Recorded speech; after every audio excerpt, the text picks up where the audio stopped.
오늘 묵상할 본문은 창세기 1장 26절부터 2장 3절까지입니다. 본문은 창조기사 전체의 절정이자 결론에 해당한다.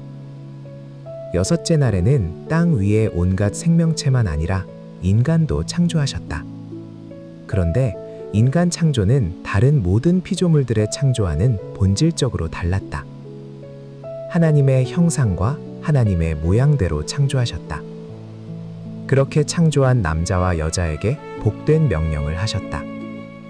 생육하고 번성하여 땅에 충만할 것과 땅을 정복할 것, 그리고 땅 위에서 살아 움직이는 모든 생물을 다스릴 것을 명하신 것이다. 파격적이다. 이러한 창조와 축복은 인간이 여타 피조물들과는 달리 얼마나 특별하게 지음받은 존재인지를 잘 보여준다. 하나님의 형상과 모양대로 지음받은 존재라니 말이다. 이는 외형적인 모습이 닮은 존재라는 걸 말하는 게 아니다. 대표성과 인격성, 그리고 관계성을 가진 존재로 지음받았다는 것을 보여준다. 대표성을 가졌다는 것은 인간이 하나님의 대리자로 지음받았다는 것을 의미한다. 하나님을 대신하여 피조 세계를 다스리는 존재라는 말이다. 인격성을 가졌다는 것은 하나님의 신적 성품을 공유할 수 있는 존재로 지음받았다는 것을 의미한다. 생각하고, 판단하고, 선택하고, 사랑하고, 책임을 지는 그러한 자기 의지를 가진 존재라는 말이다. 관계성을 가졌다는 것은 끊임없이 하나님과 관계를 맺으며 살아가야 할 존재로 지음받았다는 의미이다. 그러니 하나님이 당신의 형상과 모양대로 지으셨다는 것은 인간 존엄성과 가치에 대한 선언에 다름없다. 인간의 가치는 어떠한 생산성이나 유용성에서 나오는 게 아니다.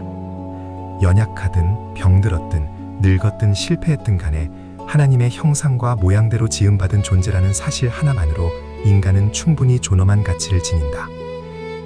그래서 성경은 인간 생명을 함부로 해하지 못하게 금지하셨다. 이는 하나님의 형상을 훼손하는 행위이기 때문이다. 그러면서도 하나님의 형상과 모양대로 창조되었다는 사실은 피조물로서 하나님 앞에서 철저히 겸손해야 할 존재임을 일깨워준다. 하나님을 닮았으되 하나님은 아니라는 사실을 분명하게 인지하며 살아야 한다는 말이다. 형상은 반영이고 그림자이지 본체가 아니다. 이 경계를 잊어버리는 순간 인간은 교만하게 되고 타락하게 된다. 나는 하나님의 형상과 모양대로 지음받은 존재이다. 신년 벽두의 이 선포는 나에게 너무나 큰 위로가 되고 격려가 되는 말씀이 아닐 수 없다. 눈물 날 정도로 감사하다. 어릴 적 나는 깊은 열등감에 빠져 살았다. 열등감은 자학의 형태로 나타나기도 했고 다른 사람들에 대한 분노로 표출되기도 했다. 누가 조금만 건드려도 쉬이 자존심이 상처를 입곤 했다. 그러다 보니 매일이 칙칙한 어두움 그 자체였다. 하지만 주님을 만나자 완전히 달라졌다. 주님을 만난 이후 나는 세상의 그 누가 알아주지 않아도, 나의 존재 가치를 칭찬하고 세워주지 않아도, 나의 존재를 인정해주지 않아도 상관하지 않게 되었다. 주님이 나를 당신의 보배로 여기심을 알았기 때문이며, 주님이 나를 당신의 걸작품으로 만드셨기 때문이며, 왕같은 제사장으로 나를 부르셨기 때문이다. 내가 하나님의 모양과 하나님의 형상대로 지음받은 존재임을 알았다는 말이다.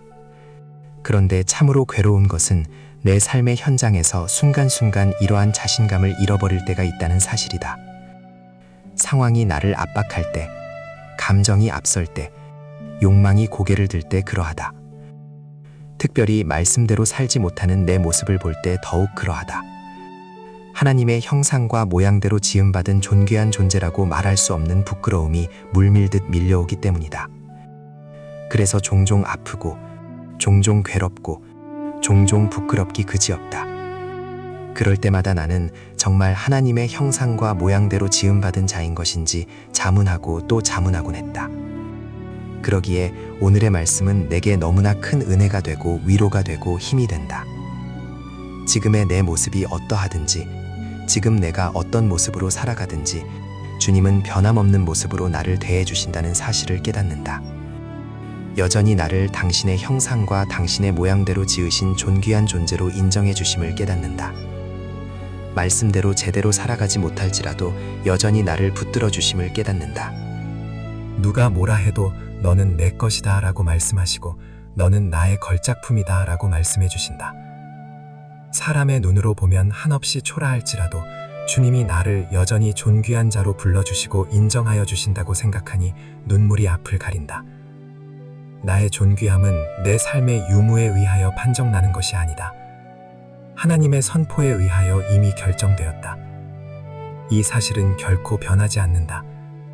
그러므로 이런 것으로 인하여 갈등할 것이 아니다. 오직 내가 해야 할 것은 이 은혜를 항상 기억하는 것이다. 그리고 용기 내어 변치 않는 나의 신분에 걸맞은 자로 살아가기 위해 노력하는 것이다. 넘어지면 다시 일어나면 되는 것이다. 실패할지라도 다시 시작하면 되는 것이다. 왜? 나야말로 하나님의 형상과 모양대로 지음받은 참으로 존귀한 존재이니 말이다.